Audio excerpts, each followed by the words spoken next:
This is Critical Nonsense, our high-lowbrow show about culture, science, and tech. This week, Joey asks me about how we argue.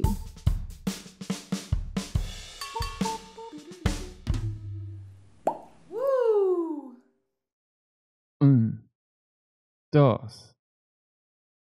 Dos, tres, cuatro. Me ma.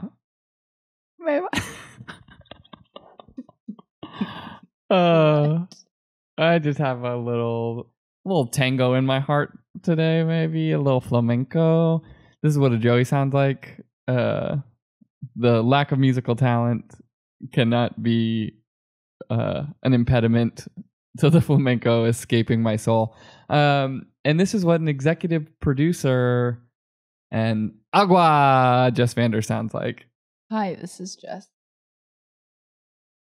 Why, Alex, why do people yell agua in like flamenco? Is it just like means like life? Like maybe the Spaniard will know. I don't think they say agua. Hold like on. Maybe what do they say? No. Vamos, venga. I like Vamos. in the Tangana song they say it, but when we were in Barcelona and we went to that flamenco show, they would yell like, and maybe because I'm not a Spanish speaker, they're yelling something that sounds like agua, but They might say it in the context of a concert. I don't want to sing it or anything like that, but I think I know what you mean. Yeah, I've always wondered it, and now because I had Si Tangana in my head, that like brought me into. I'll research it. All right, well, that's one housekeeping. We need to get the fact check department on that. Additional housekeeping, Jessica. Why do we say envelope, but we would say envelop? I don't understand. Why don't we call it an envelope? Aren't there other things that are just like this, where you add on a thing and it turns it into the verb? No, you remove a thing and it turns it into the verb. That is a thing that is a known grammatical structure. Very cool. Also, you know what this reminds me of that I recently learned from Adam Alexic, socially on the internet's known as etymology nerd. I just learned that there are only two ways to refer to tea, and that the base word cha, which is the way it is said in Chinese, largely just like expanded over like foot routes of tea trade. So that's why like in India it's called chai.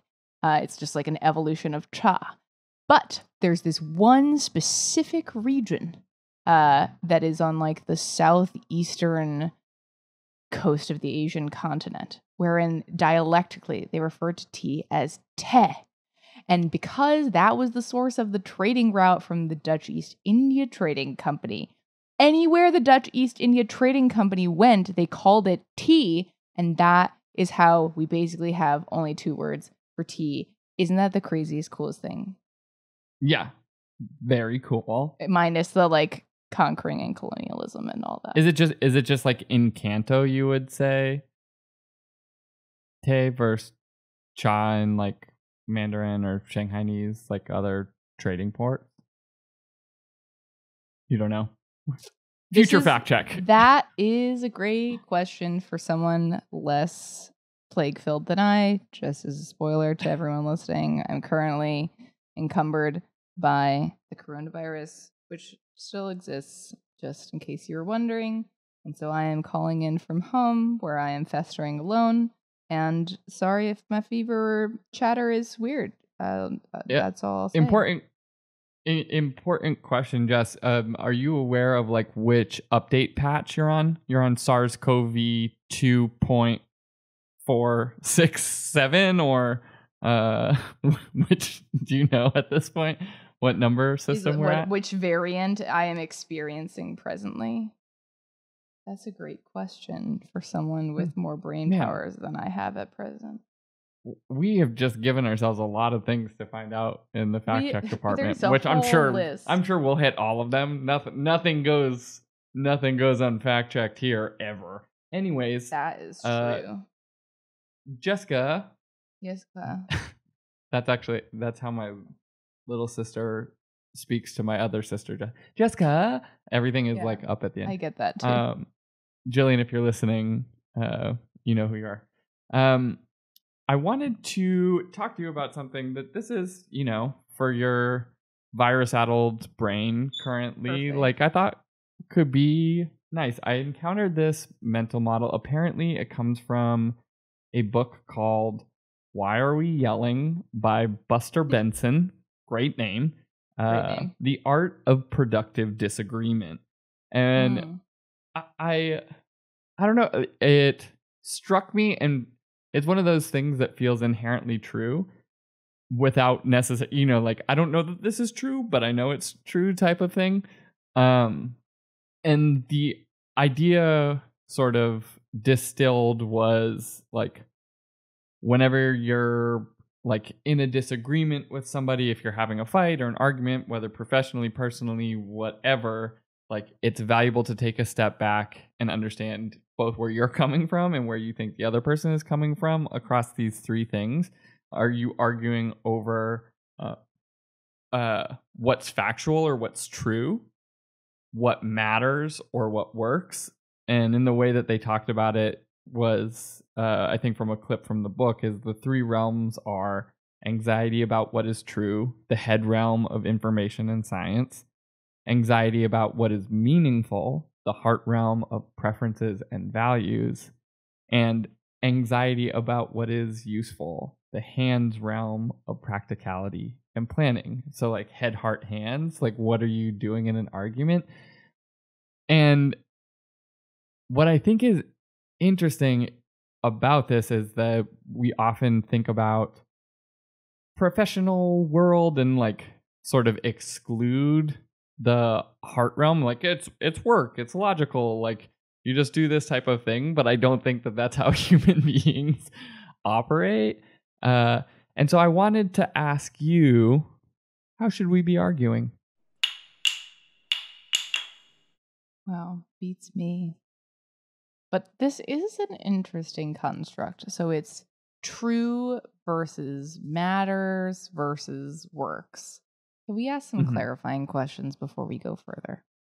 When we say attempt to answer.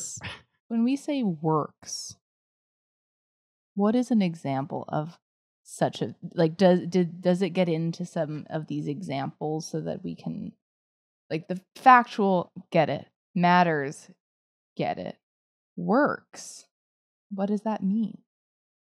I think works is just like, sometimes like if you're thinking about like in a professional setting, like someone comes up with like beautiful elaborate plan that includes like the things that matter to people or like the facts of the world, but then it sort of like maybe gets to someone who's in like a product manager role or a program manager role, and they're like, yeah, no, like that's not how people respond to those things, like that's not gonna happen. Like I love that like vacuum thinking, but that just won't function. They won't respond that way. And then you go into the situation and they were totally right. It's just like, but it's also like as an engineer, it's like you want it to do that, but like we can't build that. So like maybe we do it this way, I see. That makes sense. That's the distinction between the practical and the rational, is like, even if you've thought these other things through, there's one piece that you're missing or you didn't realize is like critical, and thus is the issue. Yeah, I heard someone today say, we can't make electrons do that. You're like, great, got it. Nice. Yeah, I feel like it's so interesting to think about like some of the industries that have fallen victim to one of these taking precedent and the other failing. Like even just think about all of the great like corporate scandals and fallings apart of like, take the blood, name that business. What's her name? Which business? Blood. oh, Theranos. Thank you so much. Theranos. You're really good at this game. take Theranos of like first thing you did, you were like, what's that blood? And I was like, give me 2 more Yeah. words. I just need 2 more words. She and company and that blood. Yeah, in great, this got it. in that scenario, it's like, wow, super persuasive argument of the heart. Like, this matters so much, and like, wouldn't it be wonderful if this existed? It's like, yeah, I'm convinced. Like, you got me. Except, what if it doesn't work? What if it practically doesn't?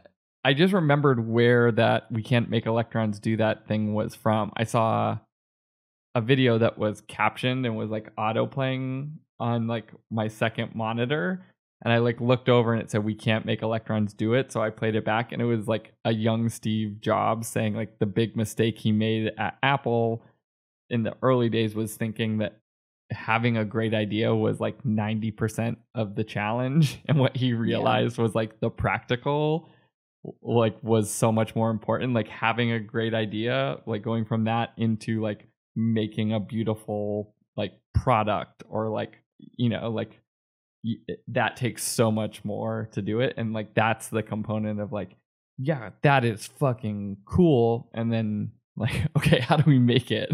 That Right. And that's also probably the source of the saying of like ideas are cheap and like execution is the thing, right? Where it's like, but what's interesting though is like that starts to put a like a value judgment on this distinction between head, heart, and hand argumentation. But that value judgment may make sense in like certain business contexts, but certainly not all of them. And I think it's interesting to think about like the context in which actually an overemphasis on the practical or an overemphasis on the rational may be a disservice.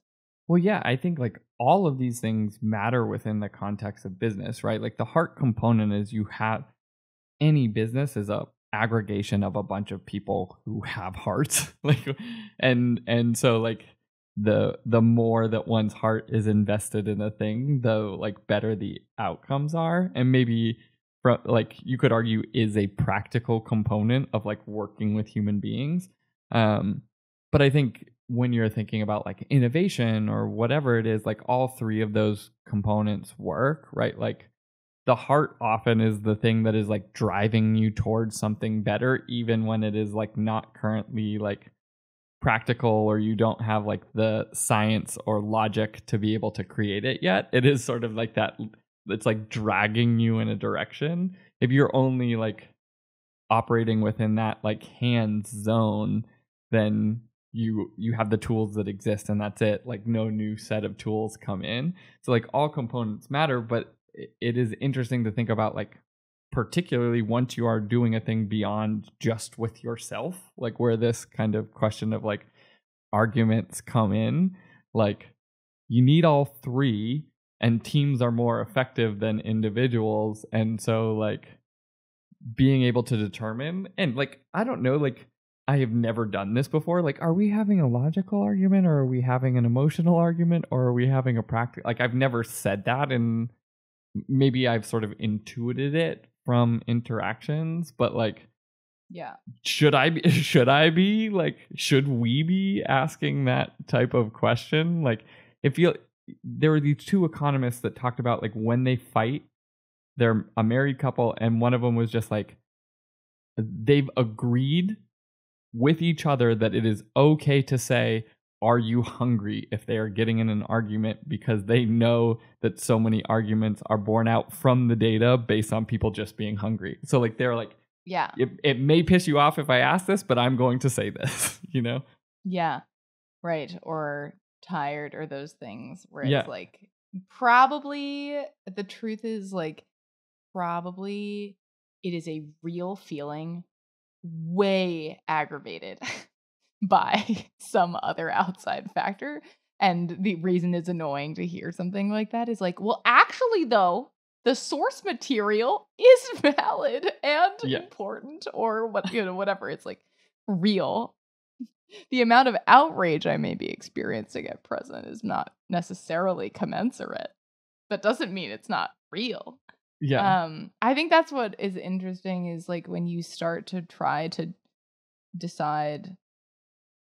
I think like in an argument, if one person is arguing for one type of rationale and another person another, how do you resolve that? Because you might concede the thing that they are saying, but not the thing that you are saying. Like, is that just the answer? Is just like, oh, it's actually really straightforward because I totally hear that thing, and let's just close the loop.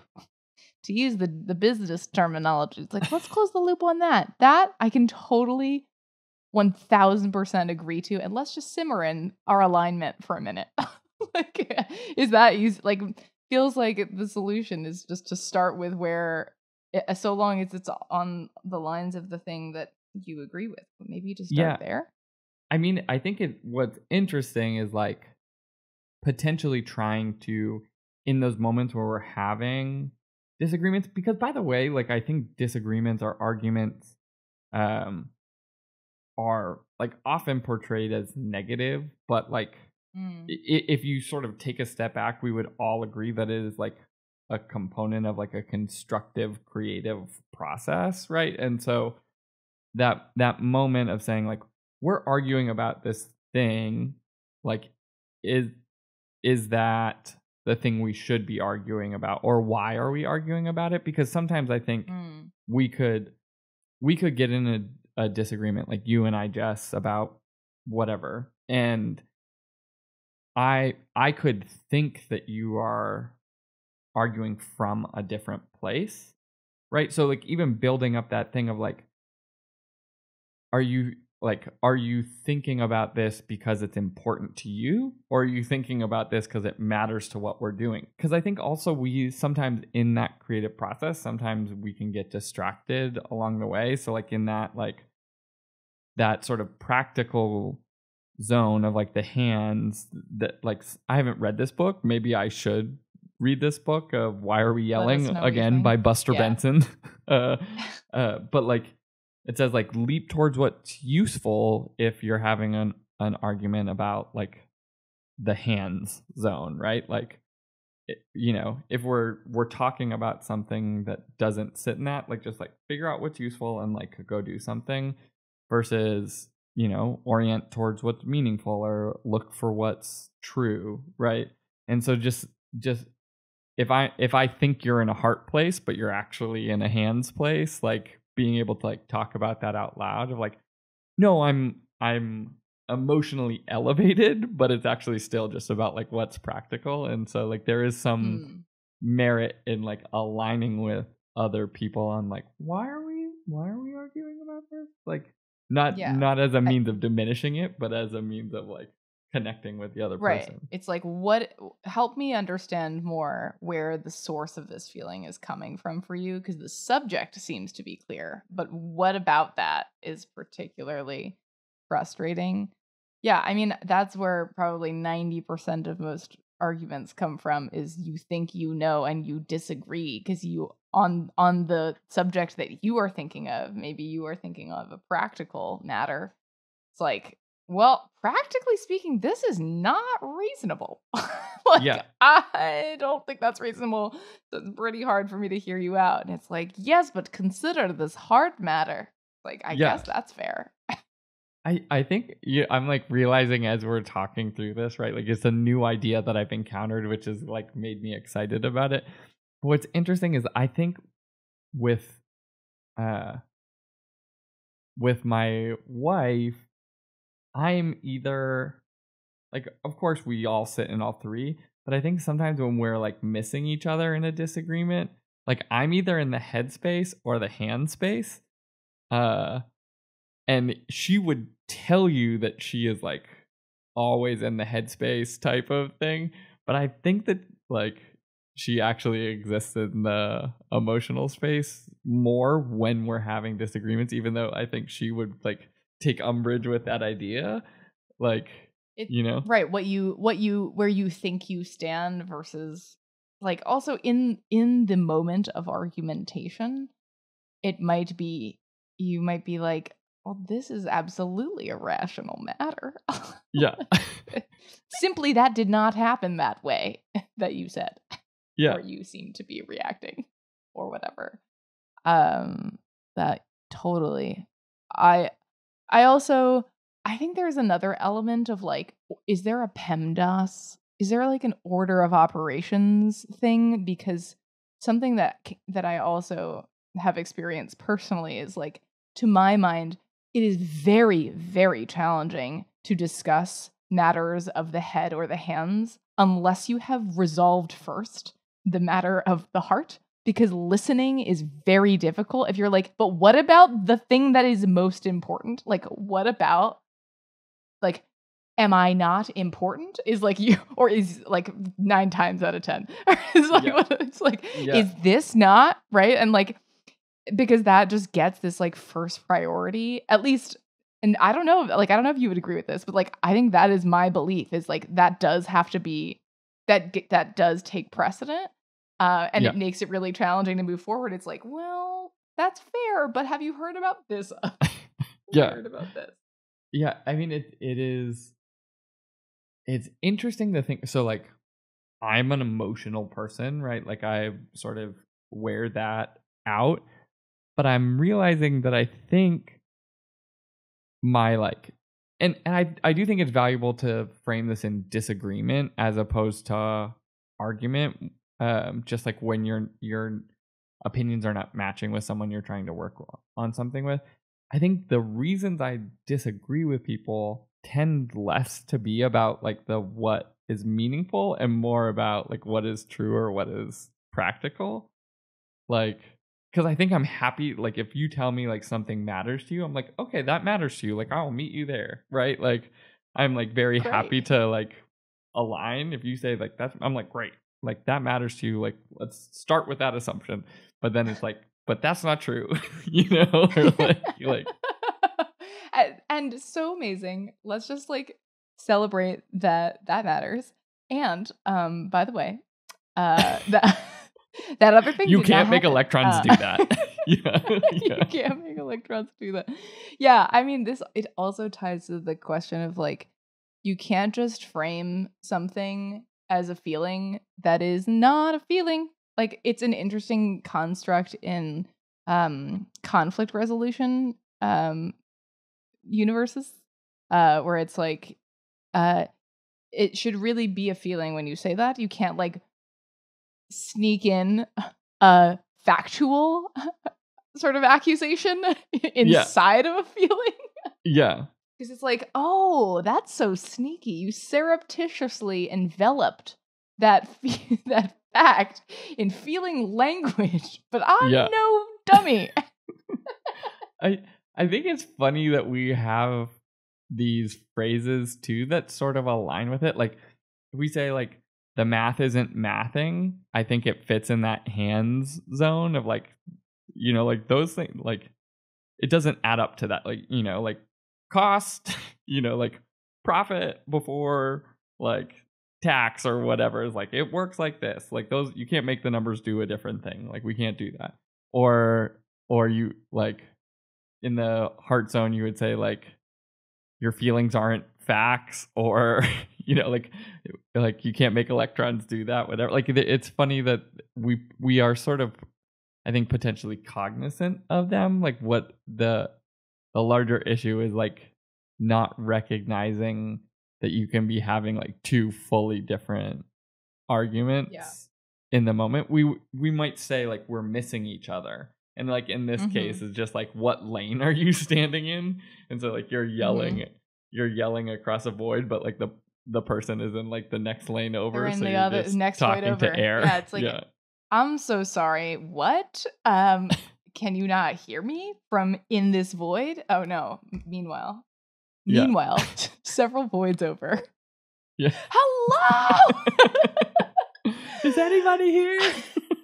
It's actually a really apt metaphor, because it's like it's as though you need to keep upping the volume to be like, what? Like, you're right there. Like, why is it not? You can't hear me, so I'm gonna talk louder. It's like, no, I hear you. Yeah, but you're not really listening. Interesting. I think that it makes perfect sense then too that in context like a work context where maybe certain of these are like practical matters or rational matters maybe do come first in certain settings, that actually that can be helpful because people don't default to their own personal setting preference, but instead might default to the contextual preference. And that is, it makes it more likely you're in the same void. Yeah. And maybe in theory, unless you have a really toxic workplace, that's why you can more easily collaborate with teammates. Yeah. Well, maybe Jess, then you can take us to our disagreement corner. Wow. Sometimes we're all feuding, but sometimes we're also feuding about different things for different reasons. And maybe you should just ask. Or maybe you should go have a snack. Eat a Snickers. You're not you when you're hungry. Simple as that.